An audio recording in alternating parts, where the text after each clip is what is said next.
A paz do Senhor, meus irmãos. E aí, tudo bem com vocês? Eu espero que você esteja bem. Eu sou o pastor Heraldo e nós vamos aqui para mais uma EBD em Foco.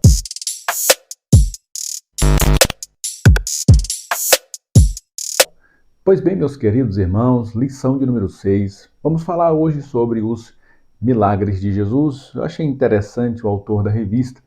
Ele não colocou aqui nenhuma referência específica, mas colocou aqui os 4 evangelhos. É uma forma também da gente até mesmo usar esse texto de referência, essa referência que são os 4 evangelhos, para incentivar os nossos alunos a fazerem a leitura desses evangelhos durante a semana, né? Ler numa semana Mateus, na outra semana Marcos, na outra semana Lucas e na outra semana ler João, para eles já irem também se familiarizando com os evangelhos, porque são estes evangelhos que descrevem tanto o nascimento, o batismo, a tentação, os milagres de Jesus, os seus ensinamentos, a sua morte e sua ressurreição. Então, tudo que nós precisamos aprender sobre Jesus está aí, naquilo que a gente chama dos evangelhos. Então, é uma forma também da gente incentivá-los a fazer essa leitura aí durante essas semanas que se seguem. Amém?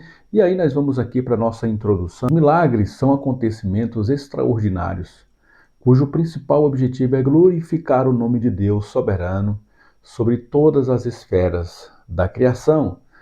Os milagres de Jesus nunca foram uma demonstração de poder, mas a confirmação da sua filiação, ou seja, para atestar que ele era o Filho de Deus. Jesus é o Filho de Deus, o Messias esperado, o unigênito do Pai. Ele revelou a misericórdia e os planos de salvação do Senhor ao mundo perdido. Esse era o objetivo de Jesus e os milagres vão servir para essa finalidade, demonstrar que ele é o Filho de Deus, para que os homens, atentando para isso, enxerguem também salvação para si, né? Através do Cristo. Os milagres de Jesus demonstram o poder sobrenatural do Espírito e apontam para a verdade de Deus, o qual transcende os momentos históricos e alcança as gerações de todos os séculos. E aí nós vamos no tópico primeiro falar sobre os sinais de Cristo. O primeiro sinal da divindade de Jesus foi uma festa de casamento em Caná da Galileia, quando ele transformou água em vinho. Está registrado em João capítulo 2. As diferenças entre água e vinho são grandes. A água é excelente e sem sabor, sem odor e sem cor. Aí o oposto, né, para o vinho. Enquanto o vinho, para ser excelente, ele deverá ter um sabor, bom aroma e boa cor. Assim era o vinho produzido no milagre de Jesus, quando ele manifestou a sua glória e os seus discípulos creram nele. João capítulo 2, versículo 11. Isso aqui está registrado bem no início do Evangelho de João, para mostrar aqui a divindade de Jesus. Fez aqui ele um milagre extraordinário, impossível de ser replicado pelos homens, ou de maneira que os homens não conseguissem nem entender como que funcionaria um milagre como esse, né? Levariam os homens a acreditarem que de fato ele era Deus. Não tem outra saída. Esse homem é o próprio Deus entre nós. Logo depois, Jesus alimentou cerca de 5.000 pessoas, atestando ser o único capaz de satisfazer a fome do coração humano. Eu sou o pão da vida. Em outra demonstração de autoridade e poder vindos do céu, Jesus abriu os olhos de um cego de nascença que voltou a ver. Antes disso, o mestre havia declarado: eu sou a luz do mundo. Quem me segue não andará em trevas, mas terá a luz da vida. É importante notarmos, irmãos, que Jesus encontrou-se com dezenas de cegos, mas não curou a todos. Possivelmente ele foi para outras festas de casamento, que era costume, era cultura deles fazer festas longas. Mas possivelmente ele não vai mais transformar água em vinho. Ele não curou todos os cegos da sua época, não abriu os olhos de todos. Mas os exemplos que ele está deixando pelo caminho, ele sempre vai usar um ensinamento dele, traz um milagre para corroborar com aquilo que ele está falando, para trazer uma perspectiva espiritual, a cegueira dos homens. Porque a cegueira física, ela pode até ser uma barreira e um dificultador no sentido humano, mas não leva o homem à perdição. Agora, a cegueira espiritual, aquilo que os homens não conseguem através da medicina reverter, através de curandeiros reverter, isso aí somente no mundo espiritual, essa cegueira espiritual, só Deus pode abrir os nossos olhos, né? Então Jesus está usando um milagre físico, uma ação física para atestar a sua divindade e por trás disso tudo sempre mostrar a verdade, que ele veio ensinar a verdade da sua salvação, né? Ele como salvador dos homens, esse é o principal foco de Jesus, salvar os homens. Cegos, vários e vários não foram alcançados. Vários e vários mortos na época não foram ressuscitados. Várias e várias prostitutas não foram alcançadas do perdão de Jesus de imediato, como aquela prostituta que se encontra com ele e várias outras que vão segui-lo. Mas Jesus, por trás de cada milagre desse, deixa bem claro qual é o seu papel, de abrir os olhos dos homens, trazer luz para os homens, alimentar a alma dos homens. Então, cada milagre desse tem um plano de fundo para trazer a mensagem principal do nosso Deus, que é salvação aos homens. Por isso que a gente, irmãos, que hoje serve a Jesus, a gente não pode levar as pessoas só virem atrás dos milagres de Jesus, né? De virem para os nossos cultos para receber alguma coisa, né? Na verdade, esses milagres, esses acontecimentos que Deus permite acontecer no nosso meio, as curas e as manifestações do seu poder, é apenas para que ele possa também se revelar aos homens e trazer salvação para os homens. Porque uma pessoa pode estar passando por uma enfermidade, ser curada dessa enfermidade, e ela vai voltar a ficar enferma de outra forma, ou mesmo que não fique enferma, um dia vai vir a óbito, vai vir a morrer. Mas e a sua alma? Como que a sua alma está? Então a preocupação do nosso Deus é, em primeiro lugar, com a salvação da alma dos homens. Entre os muitos milagres que realizou, Jesus ressuscitou a Lázaro, que estava morto havia 4 dias. Quando se dirigiu a Marta, irmã de Lázaro, Jesus lhe afirmou: sou a ressurreição e a vida. Quem crê em mim, ainda que esteja morto, viverá. E todo aquele que vive e crê em mim nunca morrerá. Marta creu em Jesus e pôde ver a glória do Senhor quando seu irmão saiu vivo do túmulo. Então Jesus ressuscita. É um milagre que chamou muita atenção, glorificou muito a Deus. E Jesus deixou aqui esse versículo conhecido, ficou registrado e muitos ouviram em loco e muitos vão atestar através dos escritos aqui do Evangelho de João que Jesus, ele é a ressurreição e a vida, né? Então muitas pessoas não vão alcançar a ressurreição no sentido físico, mas crendo em Jesus, vão alcançar a ressurreição nos últimos dias e vão assim poder estar com o Senhor para todo sempre. Tópico de número 2, milagre, uma manifestação de fé. No tempo do ministério terreno de Jesus, muitos milagres se concretizaram pela fé em Jesus, que assim disse a mulher curada de um fluxo de sangue: a tua fé te salvou. Vá em paz e fica livre do teu mal. Também, quando Jairo recebeu a notícia de que sua filha estava morta, Jesus lhe disse para crer somente. E despertou a menina. Em muitas outras situações, Jesus fez a mesma afirmação, demonstrando a importância da fé em Deus, que tem todo o poder para salvar. Então, Deus tem o poder para trazer cura, para trazer salvação, mas os homens precisam cooperar, tendo fé em Deus. Amém? Então, o objetivo também dos milagres de Jesus foi produzir fé no coração dos homens. Atualmente, o que se considera como milagre beira a banalização, chegando a sofrer distorções e exageros. O teólogo e escritor Sproul comenta: o termo milagre tende a ser usado levianamente hoje em dia. Um gol, por exemplo, né? O cara, nossa, eu preciso de um milagre só, um gol nos acréscimos já seria um milagre.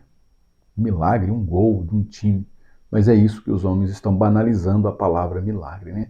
Uma situação da qual se escape por um triz, ou a beleza do sol. Nossa, o milagre, o sol nasceu, está tão bonito, é um milagre. E aí vão banalizando a palavra milagre. São de costume chamados de milagre. Os milagres de Jesus, entretanto, revelam a glória de Deus, que é poderoso para curar e não muda. Antes de ir para o Pai, Jesus afirmou que quem cresce nele faria obras ainda maiores que as dele. Podemos atestar a veracidade dessas palavras quando o apóstolo Pedro disse a Enéas, um paralítico enfermo há 8 anos: Jesus Cristo te dá saúde, levanta e faze a tua cama. E aquele homem se levantou imediatamente. Pedro também ressuscitou a Dorcas, uma serva preciosa do Senhor, e os apóstolos realizaram milagres que edificaram a fé de muitos que iam se juntando aos santos. E aí, a continuidade dos milagres de Jesus por meio da sua igreja, né? Jesus fez milagres, os homens foi manifestada uma fé no coração dos homens para que crescem em Jesus como Salvador. Ele também estende a manifestação desses milagres à sua igreja com o mesmo objetivo, para que as pessoas vejam que Jesus se manifesta em nós e a gente tenha a oportunidade de lançar as bases da fé para as pessoas. Esse é o principal objetivo da igreja, irmão. A igreja não deve focar somente em ser uma igreja curandeira, porque as pessoas vão voltar a sentir enfermidades, vão voltar a sentir problemas, elas vão o tempo todo estar passando por dificuldades. Esse é um mal, né, dessa vida humana, depois que o pecado entra no mundo. Mas o foco principal ao realizar um feito grandioso na igreja é para produzir essa fé nos homens. Mas essa fé nos homens é para que eles venham crer em Jesus como Senhor e Salvador. Né? Se na tua igreja, se na minha igreja está havendo milagres e mais milagres, manifestações de curas e muito poder através de milagres, através de sinais e maravilhas, mas não está havendo conversão de almas, aí nós temos um problema. Será que os nossos cultos de libertação, de manifestação de poder, de milagre, eles estão muito cheios? Mas e as conversões? Quantas dessas pessoas estão indo lá semanalmente apenas para receber, né? E quando nós lançarmos uma palavra mais dura, como Jesus fez com aqueles que o seguiam, e todos deram no pé, só ficou os apóstolos. E Jesus perguntou aos apóstolos: e vocês? Não vão sair fora também? Não vão sair? E eles disseram para Jesus: para onde nós iremos? Só o Senhor tem palavras de vida eterna. Eles aprenderam a não depender só dos milagres de Jesus, mas das palavras de Jesus. Glórias ao nome do Senhor. E o tópico de número 3: o povo de Israel no Antigo Testamento não fazia distinção entre um fenômeno natural e um sobrenatural, porque eles reconheciam a soberania de Deus sobre todas as coisas. O poder de Deus é ilimitado e não há quem possa deter a sua ação. Os milagres, portanto, demonstram esse poder soberano do Criador, o que leva o ser humano a crer na sua palavra. Olha o que eu já disse nos tópicos anteriores, né? O objetivo de um milagre é fazer as pessoas crerem na palavra de Deus. Crendo na palavra de Deus, elas vão se centrar no objetivo principal da palavra de Deus, que é levar os homens a Cristo Jesus. E uma vez em Cristo Jesus, os homens receberão aquilo que eles mais precisam, que é a salvação da sua alma. E volto a repetir, qualquer coisa que a gente receba através de um milagre, pode voltar de novo, a gente ter necessidade de um novo milagre, de uma nova manifestação. Mas a salvação, uma vez concedida ao coração dos homens, levará esses homens para Deus e para uma intimidade com Deus, coisa que vai arrastá-los até a eternidade com Deus. Por isso, esse é o grande foco da igreja, é levar a mensagem do Evangelho, e os milagres vão corroborar com isso. Por isso é importante os milagres, sim, uma igreja que tem sinais, porque ela vai trazer pessoas para ela. Muitos curiosos vão vir, né? Eu já vi muitas igrejas, conheço algumas aqui na nossa região, em que o culto de libertação, o culto onde há manifestação de cura e milagre, é o culto mais cheio e enche. Tem igrejas assim que na semana enche que não cabe de gente no estacionamento, a igreja super lotada. Então isso é bom, é uma manifestação de que Deus está operando. Mas a grande questão é aí o que vem após isso, né? Essas pessoas voltarão para continuar ouvindo a palavra de Deus, Ou elas só querem receber a oração da gente? Elas só estão em busca do pão que se multiplicou. Elas só estão em busca de uma água para saciar a sua sede momentânea. Elas estão em busca de uma porta aberta. E depois que essa porta se abre, elas voltarão atrás de outra porta, ou elas vão dar no pé e nunca mais vão aparecer. Essa é a questão que a gente tem que levantar sempre, tá? E se questionar se aquele movimento que estamos fazendo está produzindo salvação, para que Deus seja glorificado através da salvação da alma dos homens e não só apenas dos milagres acontecidos. Em seu ministério terreno, Jesus realizou milagres como nenhum outro homem o fez. Fosse Moisés, Elias ou Eliseu. Jesus curou enfermos, libertou cativos, ressuscitou mortos, restaurou a visão de cegos e fez paralíticos andarem. Ou seja, Jesus restaurou a vida e a liberdade àquelas pessoas, como somente o Filho de Deus poderia fazer.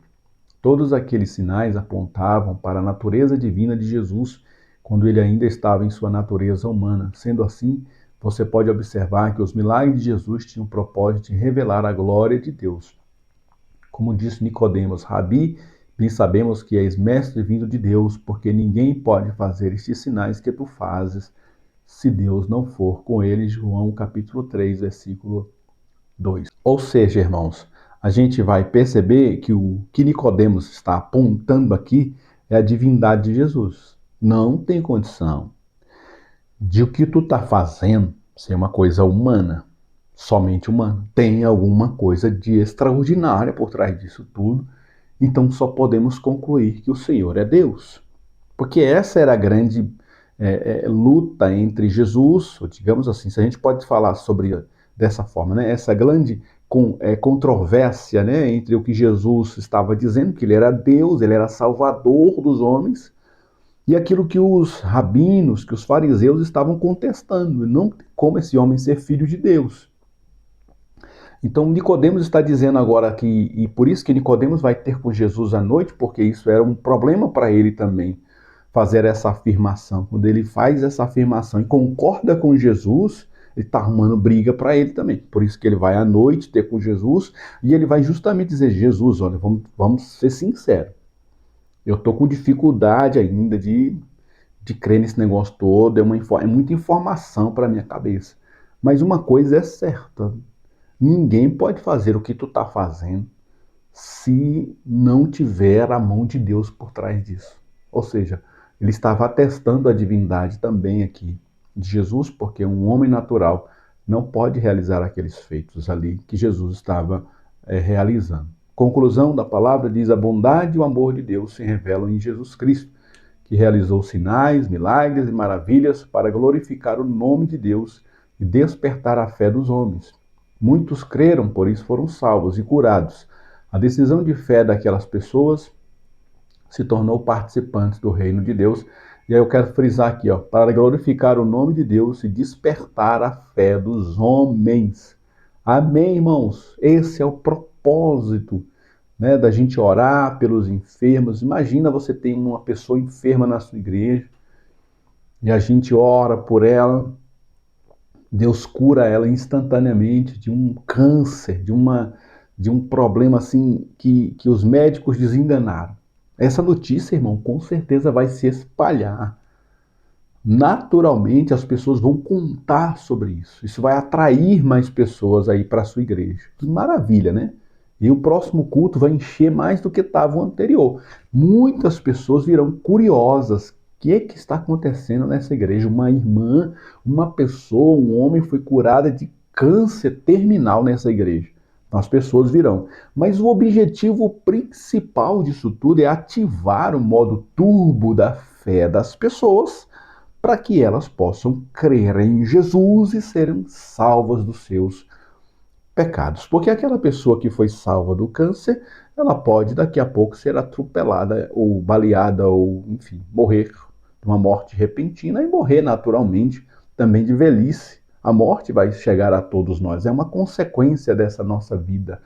Mas a salvação em Jesus é uma janela de oportunidade. Deus está dando oportunidade aos homens para que eles se arrependam e creiam em Jesus como seu Salvador e Senhor das suas vidas. Eu deixo aqui um convite especial para você vir fazer parte do nosso grupo do Telegram. Na descrição do vídeo eu vou deixar aqui o link para você acessar o nosso grupo do Telegram.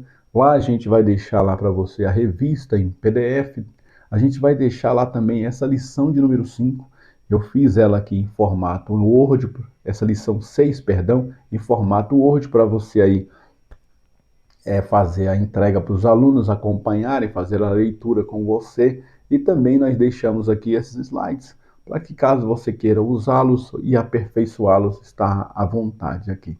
Tá bom? Não deixe de participar aqui do nosso grupo do Telegram, se inscreve no nosso canal, deixa aí o gostei para que a gente continue crescendo aqui nesse canal para a glória do nome de Jesus. Amém? E ficamos por aqui, até a próxima EBD em Foco, se Deus assim nos permitir. Amém.